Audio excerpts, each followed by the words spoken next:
हमारे बहुत ही आदरणीय प्रदेश प्रभारी राधा मोहन जी अग्रवाल,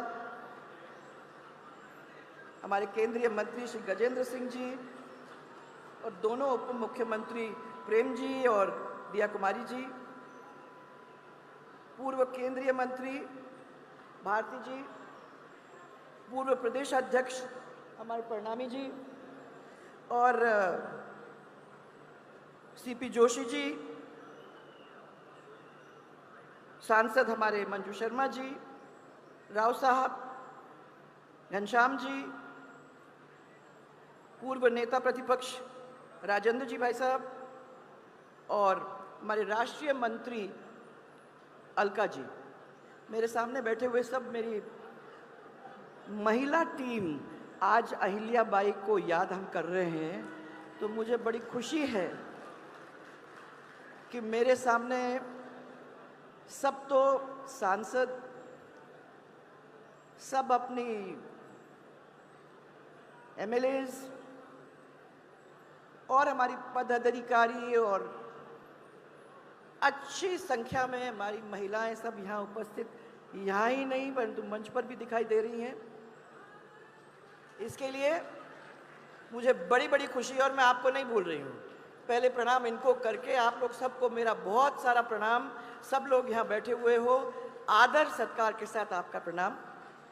हम सब की ओर से मैं आज नड्डा जी का भी यहाँ स्वागत करना चाहूँगी। तो जोर से ताली बजा के एक दफ़ा जोर से भाई, थोड़ा सा मंत्री जी थोड़ा ताली बजा दोगे नड्डा जी की? मैं कह रही हूँ एक दफ़ा नड्डा जी के लिए जोर से।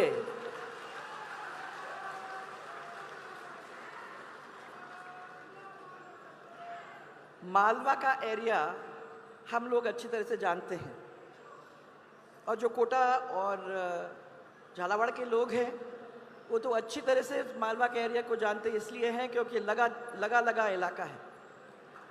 ये वही इलाका है जहाँ साम्राज्य था हमारी राजमाता अहिल्याबाई होलकर का, जिसकी 300वीं जयंती हम आज यहाँ मनाने के लिए और हमारे राष्ट्रीय अध्यक्ष जी के प्रेरणादायक वचन को सुनने के लिए मैं आपके सम्मान के साथ यहाँ स्वागत करते करते यही विश्वास करूँगी कि अहिल्याबाई की बात, उनकी ताकत, उनका इतिहास सबके सामने रखने का काम आप जरूर करेंगे। नड्डा जी, आपके इस ऐतिहासिक कार्यकाल के अंदर और भारतीय जनता पार्टी के नरेंद्र मोदी जी की सरकार के अंदर नारी शक्ति का वंदन, ये जो अधिनियम, महिलाओं का जो अधिनियम है अपन लोगों ने संसद में मंजूर कर दिया है, और उसके थ्रू अहिल्याबाई जैसे वीरांगनाओं का हम लोगों ने सम्मान किया है। इसके लिए मैं सबसे पहले आभार उनको प्रकट करना चाहूँगी। वैसे इस अवसर पर राजमाता अहिल्याबाई होलकर को मैं नमन करती भी हूँ, जिन्होंने ये सिद्ध कर दिया कि महिलाएं हर किस्म की जिम्मेदारियों को संभाल सकती हैं। और उनकी लाइन में चलते हुए आप लोग सब यहाँ बैठे हो, जिन लोगों ने उनकी बात को देख करके, ऐसे समझ करके, पढ़ लिख करके, और ज़रूरी नहीं सब पढ़ लिख करके, परंतु सब ने सेवा की भावना को अपने दिल में रखकर अपनी जनता के लिए एक बहुत अच्छे बहुमत के साथ जीत करके आज उनके पद चिन्हों में चलने का काम आप लोग कर रही हो। ये तो सिद्ध कर दिया ना कि महिलाएं हर जिम्मेदारी संभालने में पूरी तरह से निपुण हैं, चाहे वो राशन का काम हो या फिर शासन का काम। मैं समझती हूँ कि ऐसे में हम लोगों ने जो आज ये रास्ता चुना है उसमें किसी तरीके से हम लोग पीछे नहीं हटे। अहिल्याबाई को हम क्यों याद करते हैं? याद इसलिए करते हैं कि वो एक ऐसी महिला थी, वो देवी कहलाई जाती है न्याय की। जब न्याय की बात अपन करते हैं तो सबसे पहले अहिल्याबाई होलकर का इस मॉडर्न ज़माने के अंदर अपन याद करते हैं। आपको सबको मालूम होगा कि उन्होंने अपने बेटे को भी बख्शा नहीं। उनका यह था कि अगर कहीं भी अन्याय हो रहा है, उस अन्याय को ख़त्म करने का काम वो मेरा है, चाहे वो मेरा परिवार का क्यों ना हो, मैं उसको भी नहीं छोड़ूंगा। ये थी वो महान महिला। और मैं आपको ये बताना चाहती हूँ कि मैं उनके वाड़े पे, महाराष्ट्र में, यहाँ जो मराठी बोलने वाले लोग हैं उनको मालूम है कि वाड़ा का मतलब यह है कि ना तो वो हवेली है ना वो महल है, उसके बीच का जो एक है उसको वाड़ा कहते हैं। नदी के किनारे उनका वाड़ा, उनमें उसमें उनका मंदिर। कभी जाओ, क्योंकि महिला होने के नाते हम लोगों को वहाँ जाकर, उस भूमि पर खड़े होकर, जहाँ वो रही थी, जहाँ उन्होंने ये बात फैलाई थी, वहाँ जाकर इसको समझने की कोशिश करो कि उनकी ताकत कहाँ से निकल के आई थी। सुंदर मंदिर उन्होंने वहाँ बनाया है। और उसके साथ साथ जो अपने घर का मंदिर होता था, उसमें हाथ से 1001 रोज मिट्टी, उसी मिट्टी के निकाल के वो बनाती थी शिवलिंग। और बनाने के बाद, उनकी पूजा करने के बाद, उन शिवलिंग को बहाने का काम नदी के अंदर फिर हो जाता करता था। उनका वाड़ा देखोगे तो समझ में आ जाएगी कि वो जनता के कितने करीब थे, क्योंकि बड़े महलों में नहीं रहती थी। ये वाड़ा बहुत जमीन के साथ साथ का है, तो इसलिए आप उस वाड़े में जाओगे तो आपको समझ में आएगा कि वो कितनी करीब थी जनता की। उनके पति खंडेराव जी की 21 वर्ष की आयु में मृत्यु हुई, तो वो बहुत आहत हुई। और उस जमाने के जैसे उन्होंने ये कह दिया कि मैं तो सती बनना चाहूँगी। तब उनके ससुर साहब ने उनको रोका। मल्हर राव जी का नाम इसके लिए बहुत बने लोग जानते हैं।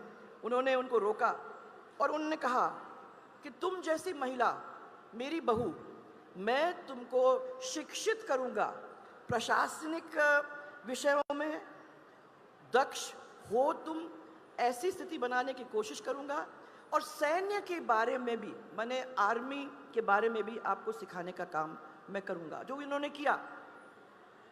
ससुर और बेटे की मृत्यु के बाद उन्होंने कई टाइम ऐसे थे जहाँ सेना के अंदर जाकर तलवार चला के और सेना के सामने चलने का उनको मौका मिला, वो पीछे नहीं हटी। किसी ने ये नहीं कहा। इसलिए मराठी महिलाएं आप देखोगे कि नौवारी साड़ी पहनते हैं। वो इसलिए पहनते हैं कि उनके परिवार के साथ जब लड़ाई में जाया करते थे सब आदमी लोग, तो उनके साथ साथ महिलाएं उनकी जाती थी, घुड़सवारी करती थी, इसलिए वो नौवारी साड़ी पहना करती थी। और आप लोग समझ जाओगे क्योंकि आप लोगों ने सबने देखा। वो 1767 में पेशवा ने अहिल्याबाई को मालवा पर अधिकार करने की अनुमति दे दी और 11 दिसंबर 1767 को वे गद्दी पर बैठी। और गद्दी पर बैठकर उन्होंने 28 वर्ष तक इंदौर का शासन किया और उन्होंने धर्म की रक्षा की, लोगों की रक्षा की, अन्याय को न्याय में बदलने की कोशिश की। और बद्रीनाथ से रामेश्वरम तक और द्वारका से पुरी तक उन्होंने आक्रमणकारियों के ऊपर, जो भी मंदिर को क्षतिग्रस्त करते थे या जिन्होंने करने की कोशिश की थी, ऐसे लोगों से लड़ाई भी लड़ी और मंदिरों का निर्माण करने का काम किया। तो आप कहीं भी चले जाओगे, कहीं ना कहीं जहाँ जाओगे अपने तीर्थ के धाम पे, तो लोग अहिल्याबाई का नाम आज भी श्रद्धा के साथ लेते हैं। वो ऐसी महिला थी।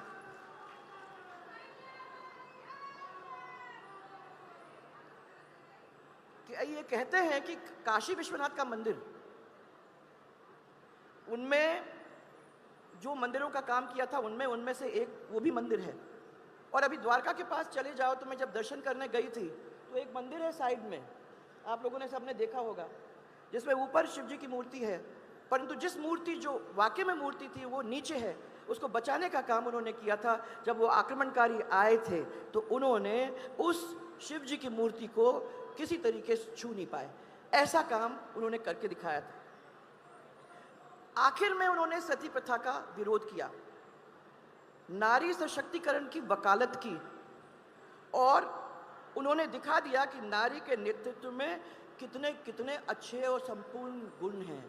ये भी उन्होंने बता दिया, क्योंकि उनका राज तो आज भी लोग दूसरे लोगों को बताने का काम करते हैं।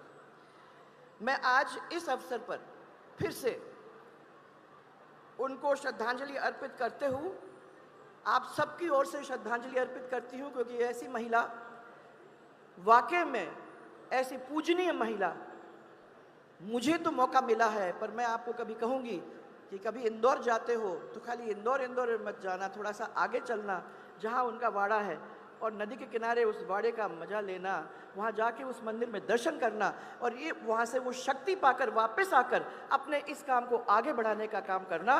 इतना ही कह के आप लोग सबको मैं धन्यवाद देना चाहती हूँ, और ये विश्वास करती हूँ कि आज अपन ने याद किया, ये क्षणिक न हो, ये आगे भी अपन याद करें कि ऐसी महिला थी, आगे भी अपने आप को ऐसे ही ढलने की अपन कोशिश करें।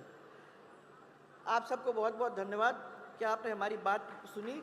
हमारे महिलाओं का डायलॉग था, परंतु वो एक ऐसी चीज़ है जो मैं समझती हूँ कि कभी कभी आपको भी सुनना चाहिए, क्योंकि ये सिर्फ चाय नहीं बनाती हैं, ये उसी सड़क पर भी चलती हैं जिस सड़क पर आप नहीं चलते हो, पर वो वापस घर में आके ये नहीं कहती हाँ मैं बहुत थक गया। ये सुबह 6 बजे उठ के बच्चों को संभाल के, अपने पतिदेव को संभाल के, अपने क्षेत्र को संभाल के, शाम को घर आके फिर आपको खाना खिला के ये जूते फेंक के नहीं कहती अरे हम बहुत थक गए। ये है ताकत, ये हमारे भारत राष्ट्र की ताकत है, और ये रहेगी ताकत। मैं आप लोग सबको इनके आज इस दिन दिवस पर उनको याद करके आप सबको वंदन करना चाहती हूँ। घर में संभाल के रखना। सबको बहुत बहुत धन्यवाद।